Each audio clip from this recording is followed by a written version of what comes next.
여러분들 1973년도 미국 프로야구 이야기입니다. 뉴욕 매치라는 팀이 있는데요. 시즌 중반을 막 지나고 있습니다. 7월인데 내셔널리그 동부 디비전에서 최하위 꼴찌였습니다.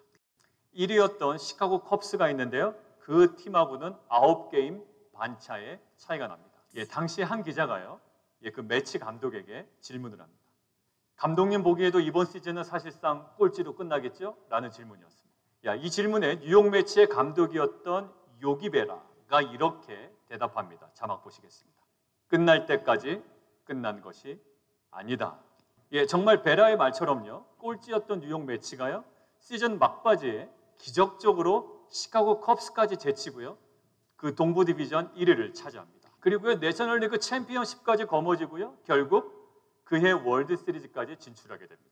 그 이후로요. 그 요기 베라가 기자에게 대답했던 그 말, 끝날 때까지 끝난 것이 아니다. 이 말은 야구뿐만 아니라 모든 분야에서 널리 사용되는 명언이 되었습니다. 우리들도요. 결정적인 실패나 참담한 결과를 맞이하게 되면 마음속으로부터 이런 마음이 듭니다.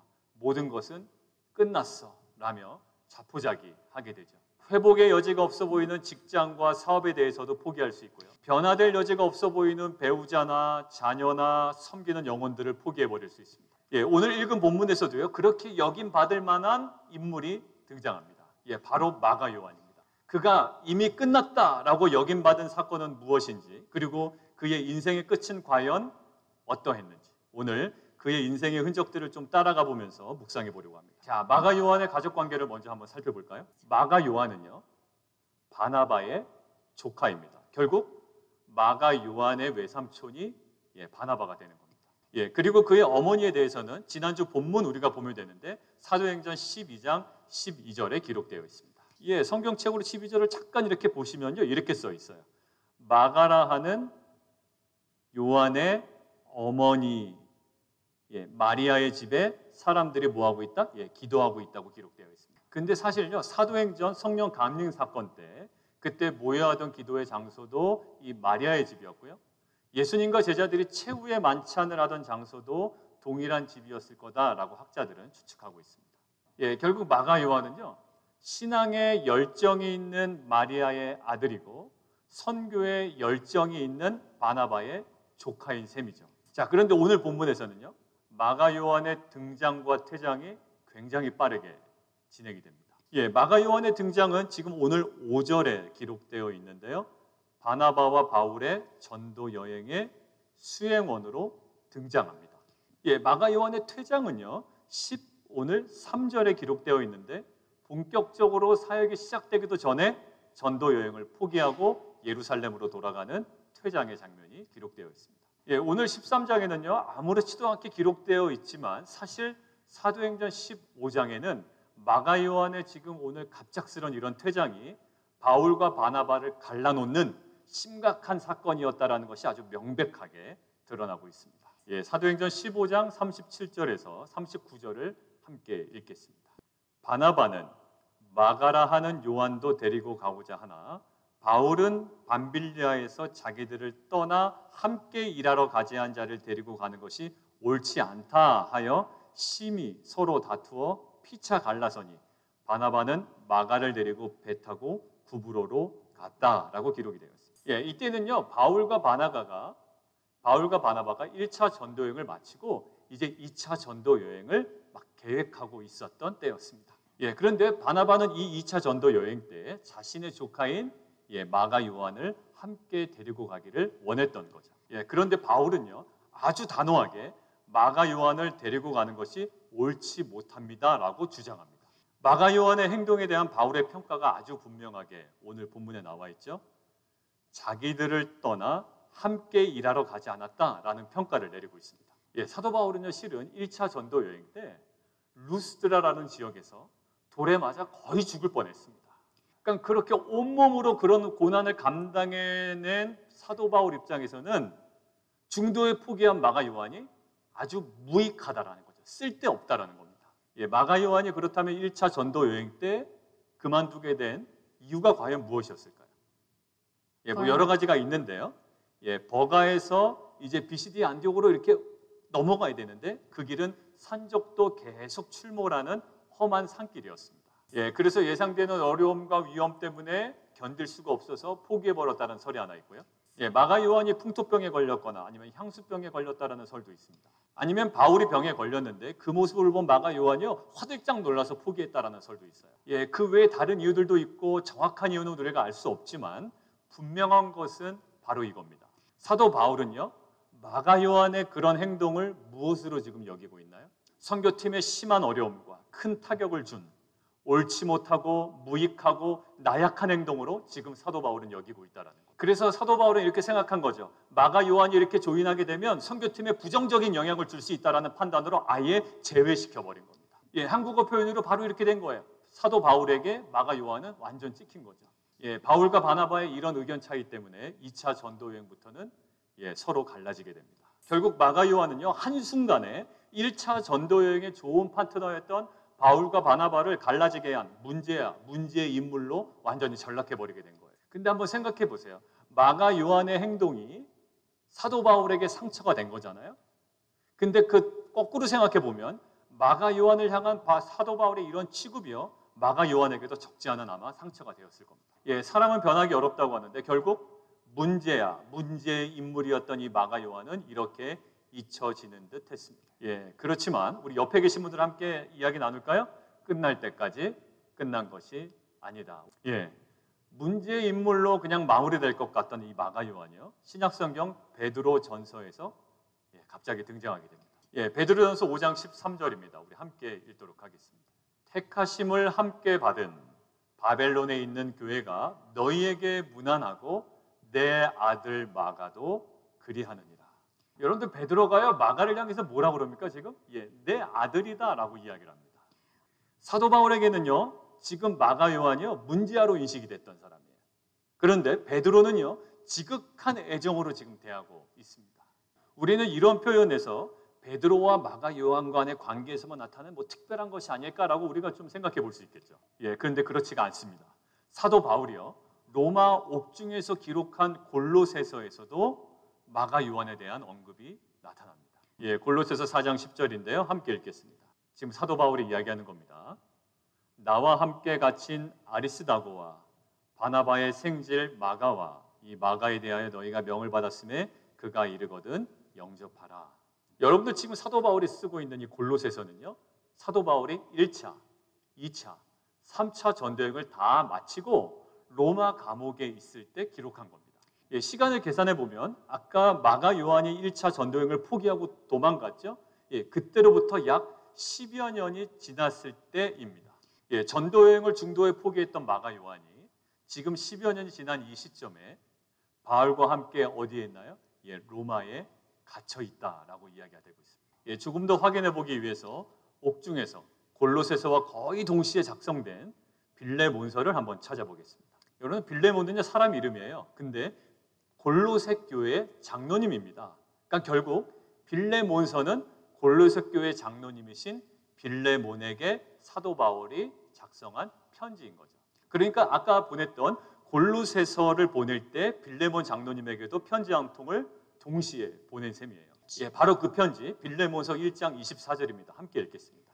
또한 나의 동역자 마가, 아리스다고, 데마, 누가가 문안하느니라. 지금 사도 바울이 얘기하는 겁니다.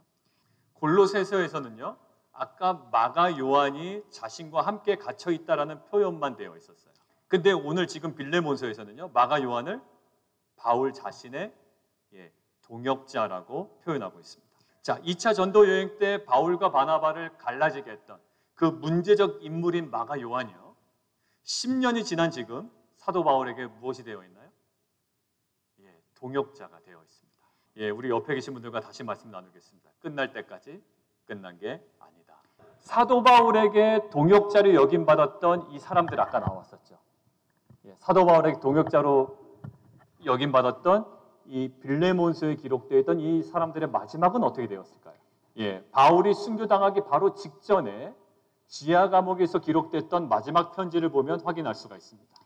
바울의 마지막 편지입니다. 디모데후서 4장 10절을 우리 함께 읽겠습니다. 데마는 이 세상을 사랑하여 나를 버리고 데살로니가로 갔다라고 되어 있습니다. 데마에 대해서 지금 언급이 됐는데요. 세상을 사랑해서 사도 바울을 버리고 떠났다라고 표현하고 있습니다. 근데 원래 데마는요, 우리가 조금 전에 읽었던 빌레몬서 있죠. 빌레몬서에서는 사도 바울의 동역자로 기록되었던 사람입니다. 그런데 빌레몬서에서는 동역자였던 이 데마가 4년 정도가 지난 이 디모데후서에서는 이 세상을 사랑하여 바울을 버린 자라고 기록되어 있습니다. 끝날 때까지 끝난 게 아니다. 데마의 끝은 좋지 않았습니다. 자, 그렇다면 데마와 함께 동역자로 불림받았던 마가 요한의 끝은 어떻게 되었을까요? 디모데후서 4장 11절을 함께 읽겠습니다. 내가 올 때에, 여기서 말하는 너네라는 것은 디모데에게 이야기하는 겁니다. 사도 바울이 디모데에게, 야 디모데야, 네가 올 때에 마가를 데리고 오라. 마가는 나의 일에 유익하니라, 이렇게 이야기합니다. 사도 바울은요, 사실 10여 년 전에 마가 요한에 대해서 옳지 못한 행동으로 인해 선교팀에 큰 타격을 준 사람, 그리고 바나바와 바울을 갈라서게 한 이 마가 요한을 아주 무익한 사람으로 그렇게 평가했었습니다. 그런데 10여 년이 지난 빌레몬서에서는 이 무익했다라고 평가하는 마가 요한을 동역자라고 평가하고요. 15년 정도가 지난 디모데후서에서는 바울이 이 마가 요한을 유익한 사람이라고 평가하고 있습니다. 복음 사역에 무익하고 쓸모없어 보였기에 함께 할 수 없다고 평가받았던 자였잖아요. 그 마가 요한이 복음의 동역자여 유익한 자로 지금 변해 있습니다. 더 나아가서 이 마가 요한은요, 결국 예수님의 생애까지 기록하게 됩니다. 그것이 바로 마가복음입니다. 나약하고 무익하다는 이유로 선교팀의 합류조차 거부당했던 이 마가 요한이 복음의 동역자여 바울에게는 유익한 자여 예수님의 생애를 기록한 복음서의 저자가 되어 있습니다. 마가 요한의 변화의 요인은 무엇일까? 연구하며 묵상했던 분들의 자료를 좀 찾아봤습니다. 3번이나 예수님을 철저하게 부인하며 또 영적인 완전 밑바닥까지 경험한 이 베드로를 통해서 위로와 격려와 성장이 있지 않았을까 하는 의견도 있었습니다. 실제로 베드로를 통해 보고 들은 내용을 정리한 것이 마가복음이기 때문입니다. 그 외에 외삼촌 그 바나바의 역할을 주목하는 분들도 계셨고, 어머니 마리아의 기도를 변화의 요인으로 보고 계시는 분들도 계셨습니다. 저는 이 모든 것들이 가능하다고 생각합니다. 그러나 그보다 더 중요한 것이 있습니다. 너무나도 무익하고 너무나도 연약해서 선교팀에서조차 제외될 수밖에 없었던 이 마가 요한의 삶에 하나님께서 기회를 주시고 하나님께서 은혜로 덮으셨다라는 거예요.